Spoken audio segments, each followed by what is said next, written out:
Welcome to Virupakshi news channel. వార్తలు చదువుతున్నది విరూపాక్షి లతారెడ్డి. ఈనాటి వార్తా విశేషాలు మీకోసం.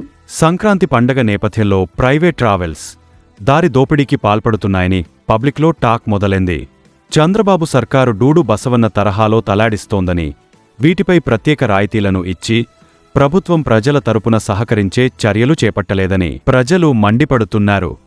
ఎంతోమందికి చేయూత పథకాల పేరుతో సహాయం చేసే ప్రభుత్వం ఈరోజు ప్రజలు తమ సొంత ఊరులకు చేరుకోవడానికి సంపాదించిన డబ్బును పణంగా పెట్టుకుని కష్టాల ప్రయాణంతో సొంత ఊళ్లు చేరుకుంటున్నారు.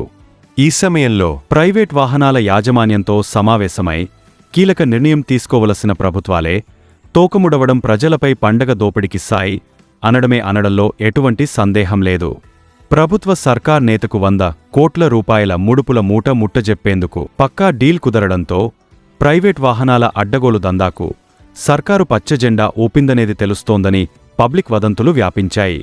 దీనికోసం ఆర్టీసీ స్పెషల్ సర్వీసుల్లోనూ భారీగా కోత విధించింది.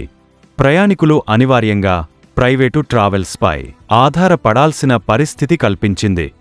దీంతో ప్రైవేటు ట్రావెల్స్ మాఫియా 1 కోటి మంది ప్రయాణికులను దోచుకునేందుకు పథక రచన సిద్ధం చేసుకుని అమలు ప్రారంభించేసింది. దీని టార్గెట్ కోట్లు దండుకోవడమే లక్ష్యంగా పెట్టుకుంది.